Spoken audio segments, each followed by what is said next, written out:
All right. Some other housekeeping items before we get started are that we will be sharing out the slides from today if you'd like to review them or share them with a colleague. And we'll also be taking questions throughout the whole time here. We are fortunate to have two speakers. So after the first speaker, I'll stop and ask for questions, but you can throw them in the chat anytime. And if they're particularly timely, I might even hop in and remind our speakers that a question has come on and facilitate that, or we'll wait to the end, just depending on how the questions go. But we'd love for this to be more interactive. Today, I'm really looking forward to it, not just because it's also related to my portfolio of work, but we are talking about green buildings and the built environment with DGS. A lot of you have probably heard the statistic that you spend 90% of your day inside a building. And so they really matter, both the way you interact with them and also the way that buildings interact with climate. And as always in Maryland, we are trying to lead by example. And so our two speakers today will be David St. Jean, who's the director of the Office of Energy and Sustainability at DGS, and has been responsible for implementing and bringing to life many of the green building policies that we have here in Maryland, and leaning into the vision of leading by example there. And then we'll be joined by Ben Rausch, who is currently our chair of the Maryland Green Building Council. And so the Maryland Green Building Council supports and enacts the Maryland High Performance Green Building Program. And I'll be happy to drop the link for that program if you'd like to learn more when Ben is speaking. So again, this is being recorded. If you have questions, drop them in the chat anytime. I'll help to facilitate that. And otherwise, I'm going to turn it over to David to get started. Hello, everybody. We'll keep this somewhat informal. It looks like we have about 17 folks. That's good. Let me start my presentation. As Hannah mentioned, I'm the director of the Office of Energy and Sustainability at DGS. And we're an office of currently, I think, 14 people. Can everyone see this? Yes, I can see it in not presenter mode. Yeah, but not in presentation mode. All right, well, give me a second. If I can't do it, I'm not going to take long trying to figure this out, but let's see if I can get it on the presentation mode. Oh, brilliant. Does that work?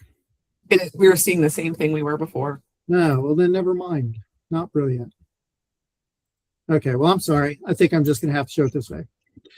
So, is that any better? Yeah. That is still the same. So you might, if you're changing your screen, you might need to reshare the window that you're sharing.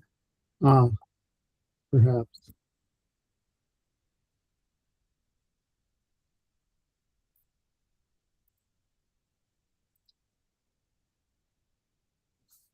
Maybe I have to put it in presentation mode first and then give it a shot. Yeah.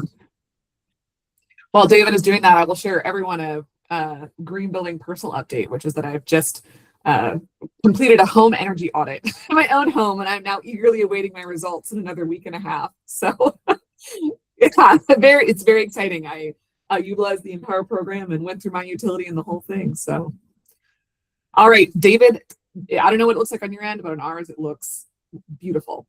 Full screen. All right. Well, let's give it a shot then. And Hannah also just bought an EV, so she's doubling down. Walking the walk. That's right. Okay. So as I mentioned, I'm David St. Jean. I'm the director of this office. Have been since 2018. I'd say we've been swamped for years now in trying to comply with lots of legislation that's been passed, executive orders and such. But just for this call, we're talking about buildings. And let me see now if I can advance the slide. There we go. Okay, I'm assuming, yep, there it is. Okay, so these are the guiding documents, as I see them anyway, for state projects that have to do with buildings. And the first one is the Climate Solutions Now Act, which I hope everyone has heard of. It was passed in 2022. and it includes the building energy performance standards that's part of that act. The next one, which we're going to talk about a little bit and give some intro, and then Ben will dive into it a little bit deeper on the high performance green building program. And then green purchasing specifications, often overlooked, but very important because they provide sustainable purchasing guidelines for products that go into buildings, including HVAC systems. And then there is a current energy savings executive order from Governor Moore, which has us going towards a 20% energy reduction by 2031. And then lastly, DGS decarbonization policy, which although it only pertains to DGS supported agencies, it's still approximately 30% of state buildings, so it's pretty impactful. Okay, so let's start off with CSNA, Climate Solutions Now Act.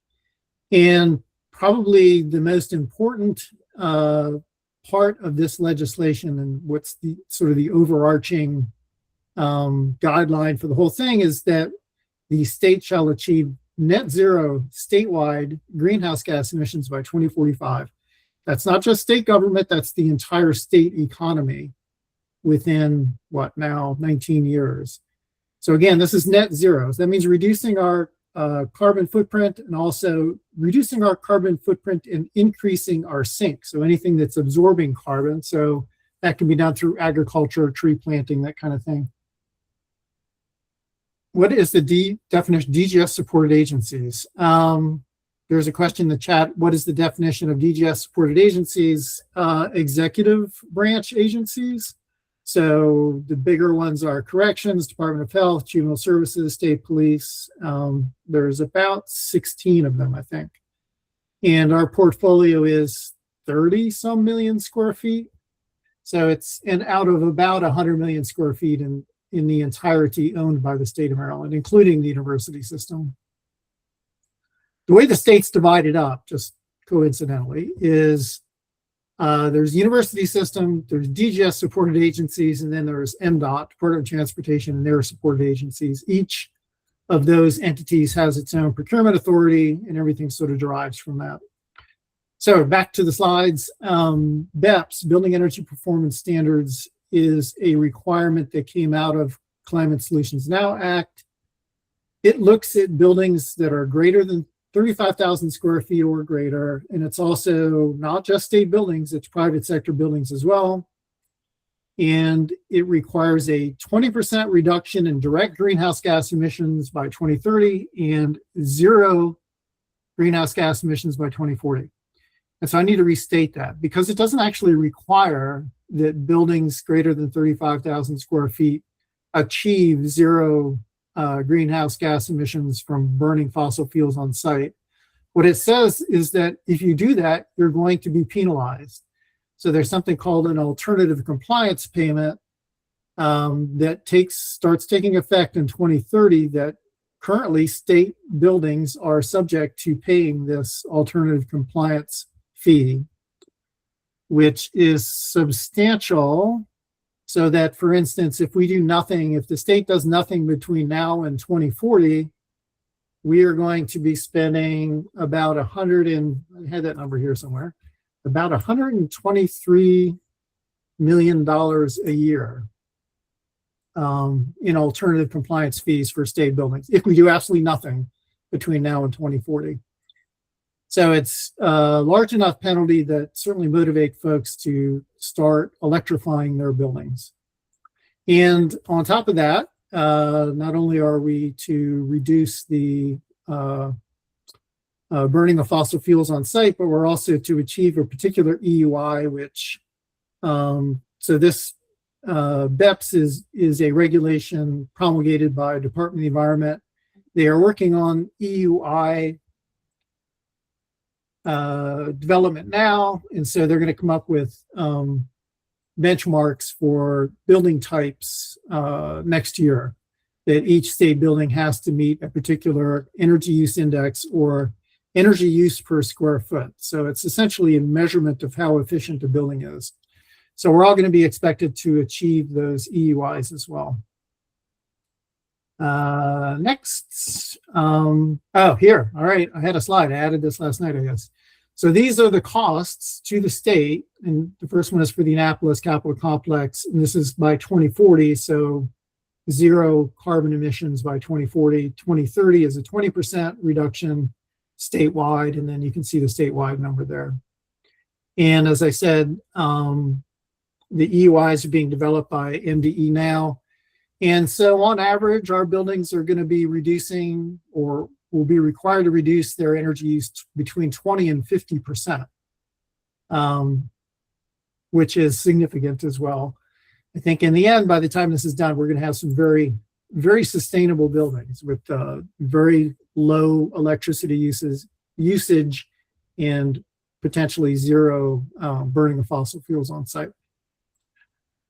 So the next sort of guiding principle for state buildings, state-funded buildings, is this high-performance green building program, which is drafted by the Maryland Green Building Council, which is Ben is going to speak to here in a minute. The Green Building Council has been around for a while, about 20 years. 10 agency representatives, 6 private sector representatives. Typically, the chair, which Ben is the chair, is appointed from the private sector. And the primary purpose of the Green Building Council is to create this high-performance green building program, which is sort of a recipe book by which state buildings above 7,500 square feet, with some exceptions, are to be built, and it includes major remodeling as well. So essentially, almost starting from scratch with the building. I can only think of one building that DGS has gotten involved in the past since I've been here, in which the building was completely stripped down to the steel and the concrete and rebuilt. That would be subject to the high-performance green building program. And Ben is going to speak to this, but essentially a high-performance building means a building that has achieved LEED Silver or one of the other compliance pathways. As I said, the applicability of this program is buildings above 7,500 square feet. And then there's some exceptions as well. For K through 12 schools, it's just new construction. It doesn't include retrofits. And essentially community colleges receive any state funds whatsoever.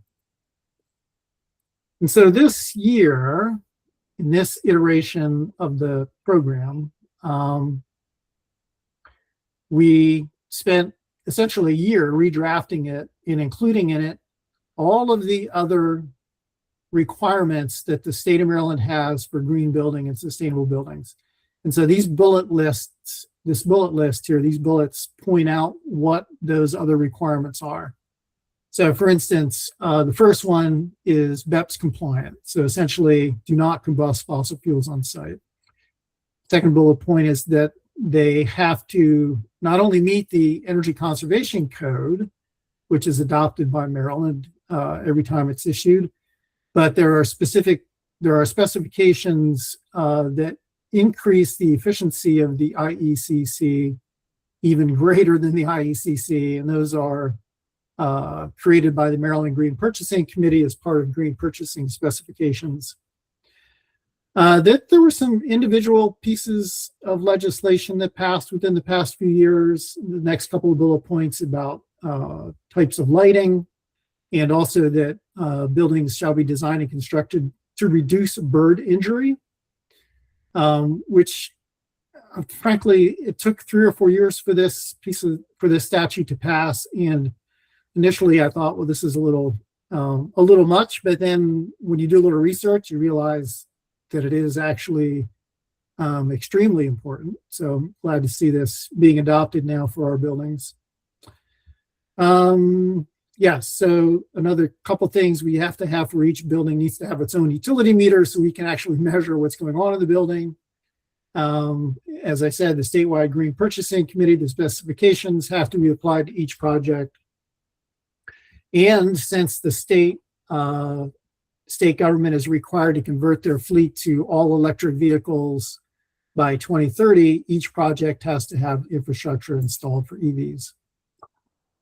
And these are some of the green purchasing requirements, the specs that pertain specifically to buildings. As you can see, the higher efficiency rating than the current IECC by 15% more efficient when it's available. A lot we discovered of the equipment that is called out in the IECC, commercial HVAC equipment, is not made to any tighter, stricter, more efficient standards than the code itself. But where they exist, they're required by the green purchasing specs to be included in the project. So not only HVAC equipment, but also plumbing, lighting, and then paints and coatings. I think they might be working on carpeting now as well. So lots of important items in that as well. Okay, so Buy Clean Act passed a couple years ago, and the Buy Clean Act is trying to get to embodied carbon in our buildings. And so a building, if you think about it, has produced a certain amount of greenhouse gas emissions. It produces, depending upon the building, 20 or 30%, I think on average, of its emissions are produced during construction. And then the balance is produced, if you look at the life cycle of the building, is produced from its energy use over the course of its life. So this tries to get to that embodied carbon portion. And currently, the Buy Clean Act just looks at concrete, and it takes effect actually in July of this year. So for all of our procurements for buildings that are subject to the High Performance Green Building Program have to require in the solicitation that producers provide for the project declarations stating that their concrete meets a particular global warming potential standard. I don't get into this too much because it's basically just talks about how we are going to try to meet those standards moving forward and how we over time hope to reduce the global warming potential of the concrete we're using in our buildings. This is also importantly, this is just for projects that have to comply with the High Performance Green Building Program. This is not, for instance, if a state building has to go out and replace a section of sidewalk, or it's not for roads or bridges. This is just for our buildings. Okay, lastly, I think, the DGS decarbonization policy. This is something that my office drafted after, I don't want to say it was after BEPS was actually issued, but while BEPS was in development before issuing it. We sort of saw the writing on the wall, and we created this DGS decarbonization policy, which has two parts. This is for new construction, and then there's also a section for the replacement or major renovation of buildings that are under DGS's purview. So essentially what this says is that for any new construction, even if it doesn't have to comply with the High Performance Green Building Program, it's going to be an all-electric building. And when we are replacing pieces of HVAC equipment, if we're taking a natural gas or a fuel oil fired boiler out of a building, we're going to look at replacing it with electric equipment, typically heat pump.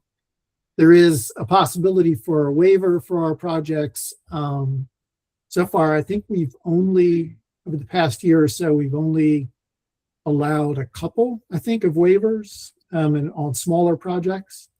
But this is really important because there is a constant churn of replacing fossil fuel equipment in the state.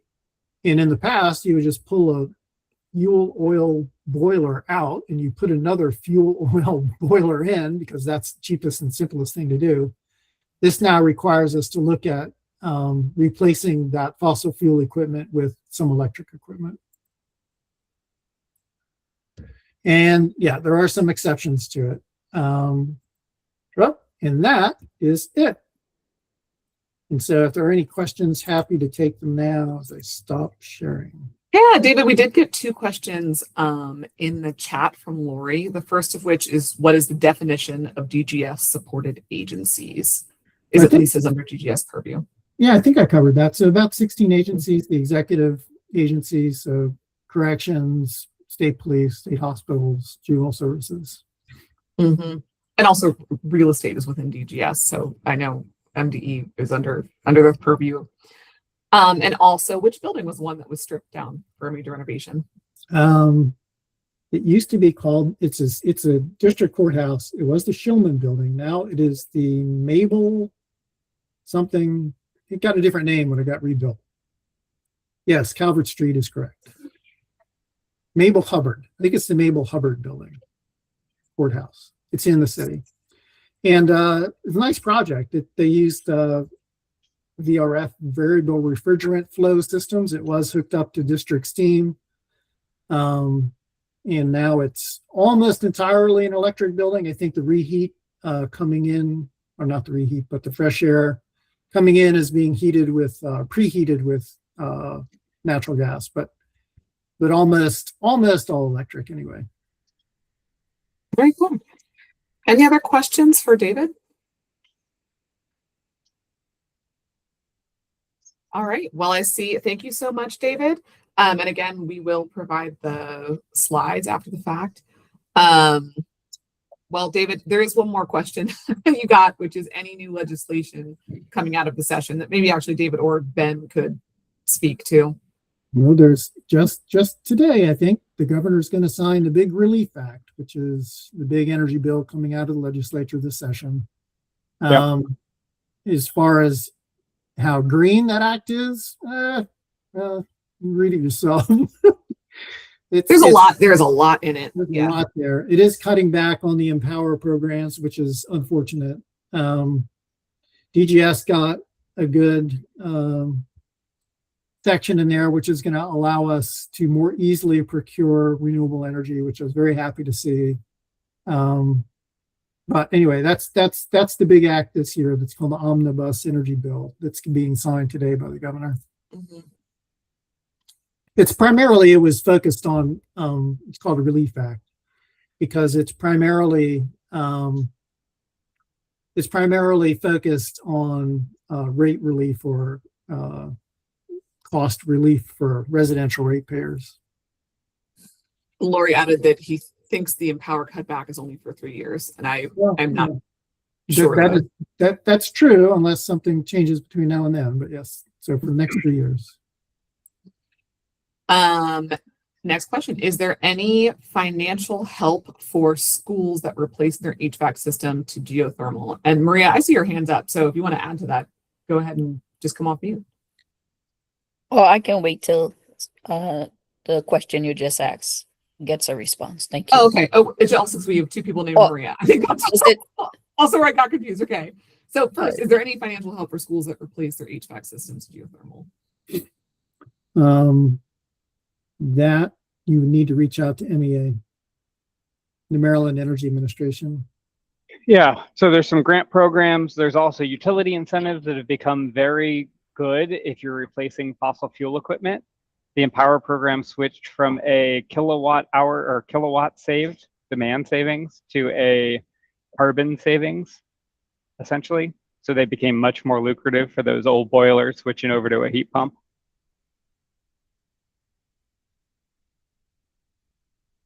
And the utility programs are the Empower programs I was mentioning that are going to be scaled back for the next couple of years. Right. Yeah, there'll be less money. They'll run out of money sooner every year. Yeah. So get your applications in soon.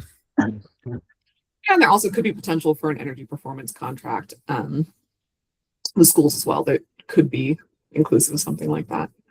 All right, Maria Casaban. Good morning, actually, good afternoon, everyone. Thank you. So I know you started off talking about buildings and more specifically government buildings, but then just now you mentioned about the new bill that will be signed today by the governor pertaining to residential? Did I misinterpret what you said?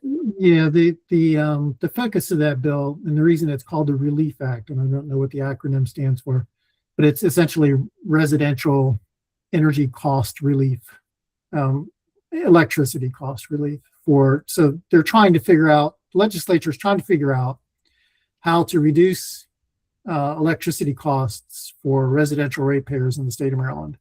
So there are several things in this bill that address that.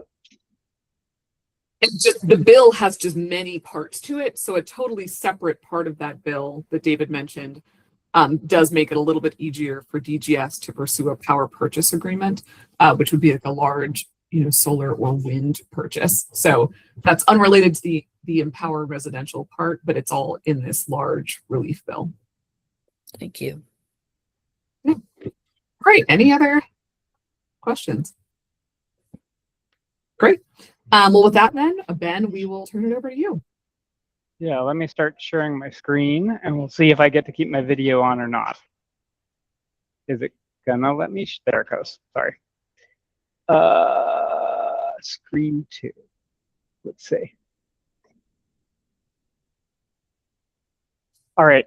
If I turn into a robot voice, let me know and I will turn off my video as a first step.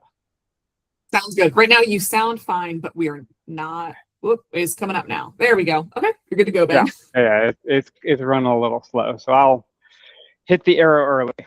All right, so David already told you what I'm talking about. High Performance Green Building Program applies to all new construction and major renovation that is fully state funded. I'll show you a whole list of things.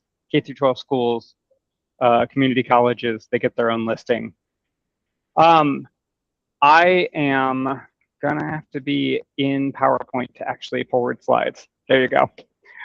So I'm Ben Roush. I am the chair of the board, and that is held for from public or from private industry, along with 4 other positions. I am a mechanical and fire protection engineer. I have worked long and hard on the LEED committee that did a whole bunch of work for the next version of LEED that will start rolling out this summer. You'll hear more about it.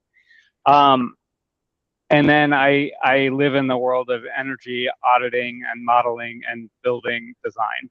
So pretty comfortable in that realm. If you want to read this yourself, you're going to have this. You'll be able to get the links, so you'll be able to actually read through what I'm about to talk about.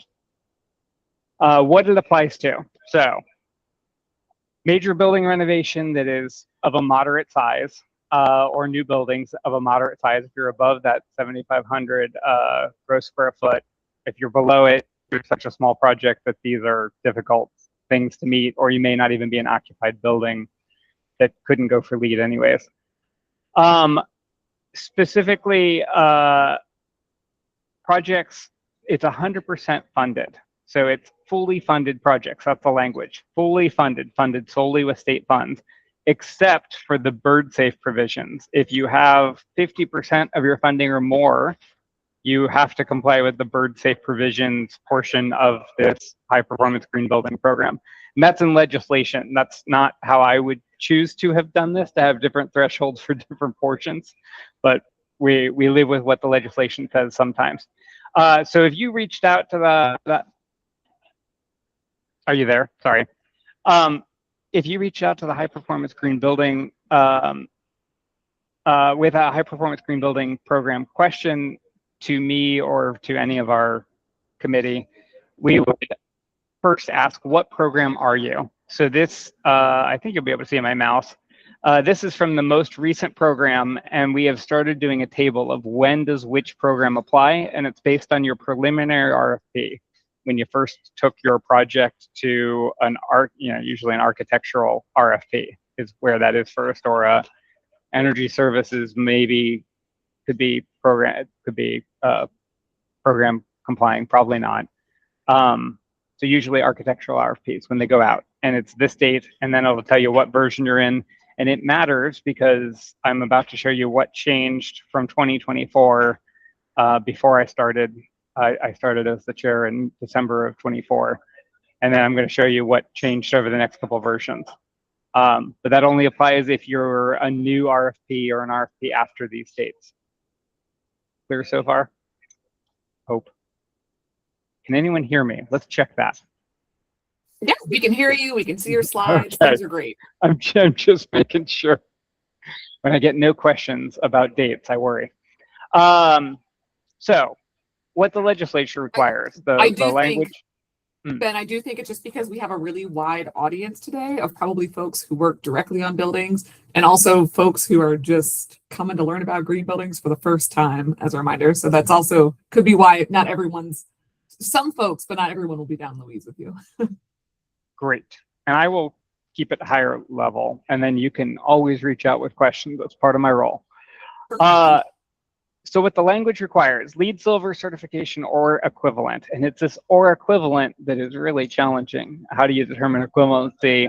The LEED program is just changing now. So that's legislative required, and the committee, the council gets to decide what equivalent means. And right now that means a council adopted version of the IGCC or a specific pathway of green globes, and I'll give you a lot more information about both of those. So starting into February 2025 changes, applied the bird safe building requirements we legislatively had to by October of the previous year, and we were late. But those are common sense things that keep migratory birds from flying in your building in the middle of the night or trying to fly through a condition where you have see-through conditions like a sky bridge or corner glass. You have to do some special things with your glass. So fine, that's all written into an appendix, and it's extremely detailed, and we wrote that in that way. It was based on a LEED pilot credit, which tend to disappear over time, so we wrote it into an appendix. The big deal, the top line change of February was a meeting the building energy performance requirements set forth by the state and our 2045 climate goal requirements, except for some exceptions, a few exceptions. I will give you a list of them, but they also exist in appendix if you want more detail. You are going to be for service water heating, domestic water, and for space heating, you are going to be an all-electric, mostly heat pump building. So it's beneficial electrification. It's your utility rates will end up at about the same, and you will be much more efficient on an energy use per square foot basis. There's some very specific language we've got there, and David said it. I want to make sure I say it again. There are some select cases that aren't covered necessarily in our exceptions list. And if there is a select case like that, there's always a waiver process to come to the council with. And we review those at every next meeting, though we rarely get them except for from University of Maryland. They're very good at putting them in. Here's your exceptions. So I'm not going to read all of them, but there are some common sense things that you just can't do well with heat pumps. It is important to say kitchens themselves, the appliances are exempted by BEPS, so you don't have to meet kitchen appliances can be gas, but the HVAC portion would still need to be electric, and that's hard in kitchen makeup for like hoods, so that's on there. So basically your kitchen could still be a gas-based kitchen. And I put waiver processes at the bottom of both of these, and I put emergency generators in bold because there seems to be a misconception that emergency generators count for BEPS, and true emergency generators, like for hospitals and clinics and IT uses, are not are allowed under BEPS, are not regulated under BEPS. So I feel like we need to say that every chance we get. Moving on to the November changes that we did last fall, we did an update for LEED v5, and we did this as subcommittees. And then we updated the IGCC, the International Green Construction Code, and Green Globes pathways to be equivalent to the new LEED v5 requirements. I'm going to do a super high gloss of what LEED v5 is just for time. And we could have an hour on just LEED v5 changes fairly easily. We also clarified that school renovations are not high performance green building program required. That is legislatively how it is actually written. It's only new schools. And then we were required by the legislature to add color temperature ratings for exterior lighting. They had to be 3,000 Kelvin or warm white if you were going out to buy light bulbs at the store. I have no idea why they got written into what wasn't really a particularly related law, but we had to include it. We were required to include that by October. And again, we were slightly late. And we'll see what this legislature brings. So far, somebody had asked about this. There's nothing I'm tracking that is has a requirement for the high performance green building program or our council to consider. All right, we got to dive into LEED v5 to know what changes. And the really big ones, if you pull up a LEED v5 scorecard, you can now sort it by the LEED v5 priorities. And the big deal priorities are decarbonization, quality of life, and ecological conservation and restoration. And of those, you can sort credits. A lot of these credits are traditional. They've been in LEED, prior LEED programs for a long time. But there are some new ones that are prerequisites that are required that we had to accommodate in other programs. So the new prereqs here, climate resilience assessment. So you have to decide, are you in a floodplain? Are you subject to high winds? Are you in a seismic zone? So on. And as a council, we actually required that you actually do something about that since you're building with state funds. The human impact assessment is what it sounds like. It's quality of life focused. It's walkability. We didn't have any requirements of that, but you have to do the assessment. It's required. And then carbon assessment, it's operational carbon. How much energy do you use and how much carbon does that make? And also embodied carbon. So David talked about the carbon of concrete and DGS requirements around that, around getting environmental product declarations. This goes much, much further into your building total carbon life cycle, and it's required. It's part of LEED v5. We have a other adopted credit section in the program, and these were things that either under state law you were already going to get the points, or you were so close to getting the points, and we decided this is an appropriate use of state funds. So I'll give you one, enhanced commissioning for building enclosure right there in the middle. You already had the air barrier test. You have to blower door test your buildings. You spent 5/6 of the money you need to get this credit. And we said spending the other 6 to have a third party reviewing that all was worthwhile. Similar on a lot of these, you either already complied or you are nearly compliant, and it's a good use of state funds. Other adopted credits, so I highlighted these in green. So these are other adopted credits. A lot of these are already from previous LEED rating systems. And in a lot of cases, so like the light pollution reduction credit is the bird safe buildings. It is essentially the same requirements. You're already going to meet that just by being compliant. Is there a specific number of car chargers and level types to get the credit? Yes, there is, and you need to show it on a plan.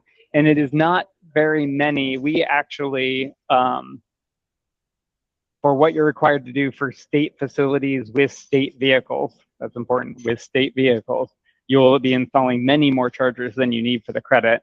And what we said is we want electric car charging at every facility because state vehicles visit it. So any new building you're building is going to have vehicle chargers. I believe it's for 10% of cars. It's enough to count. It's enough to matter. It's not that many chargers when it comes down to it.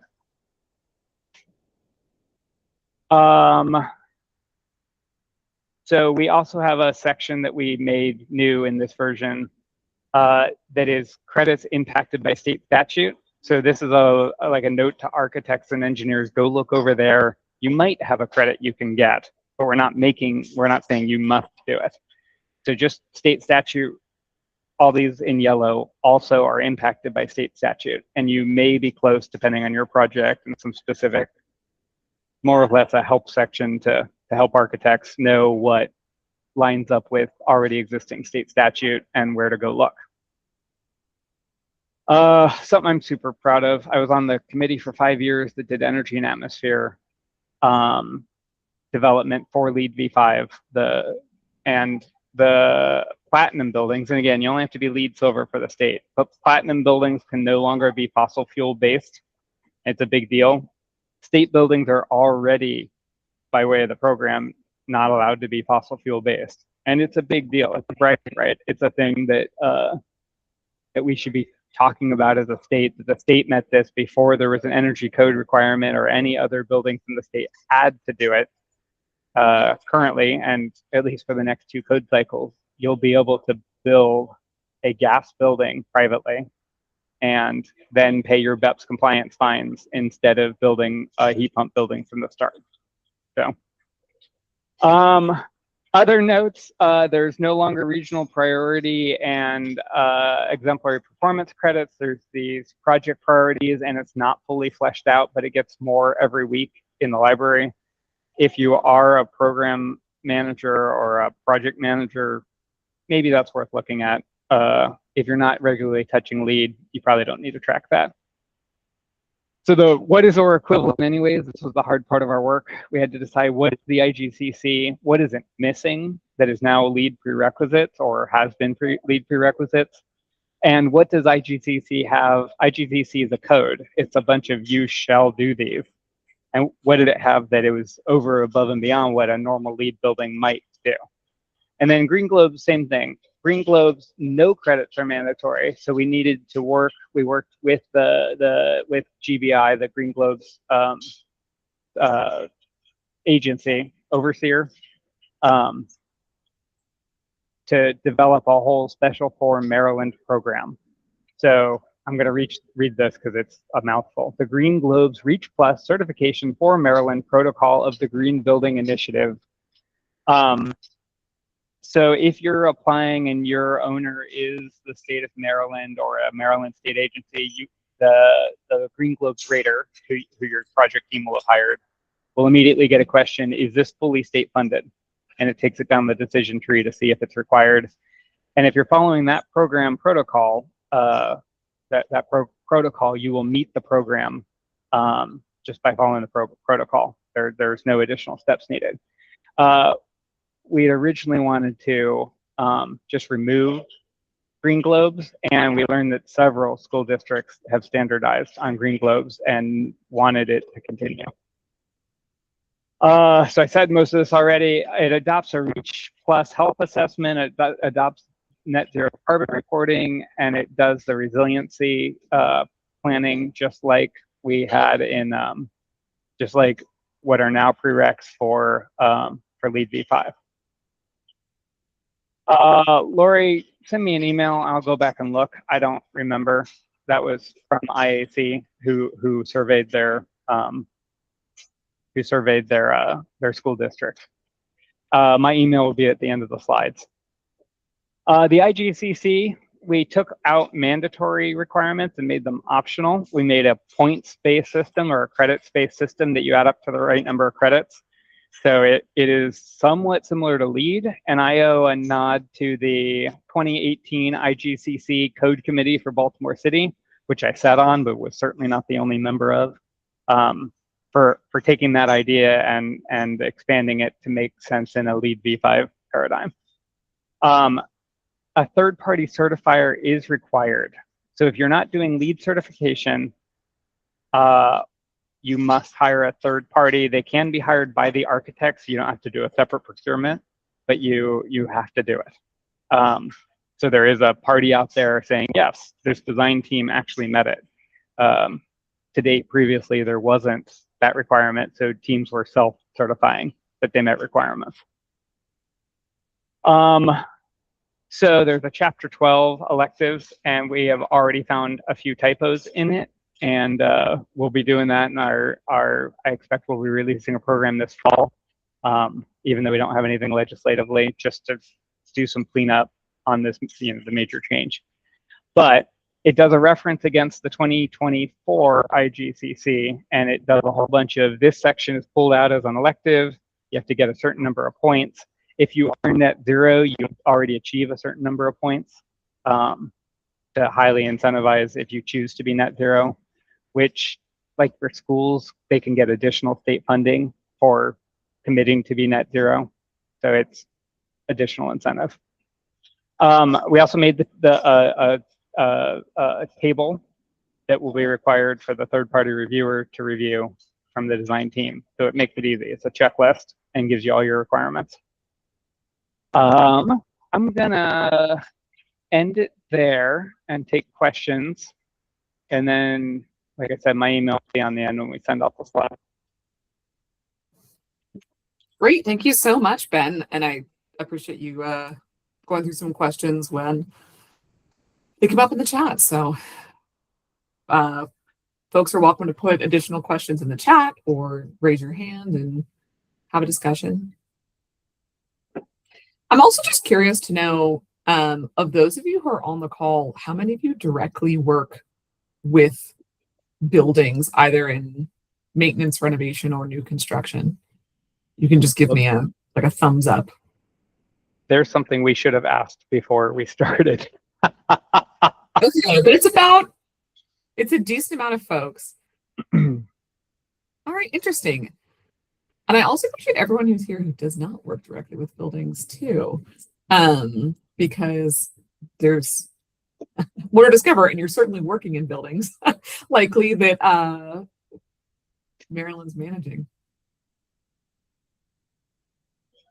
Okay, I'm gonna start my wrap up talking points, but I'm gonna go slowly because if any other questions come up, it's not too late yet. Thank you all so much for joining us today. As I mentioned, we're only halfway through the series, so I hope that you'll share with colleagues and join for the next couple of ones. The next one is coming up just this Thursday, and it's going to be about EV fleet.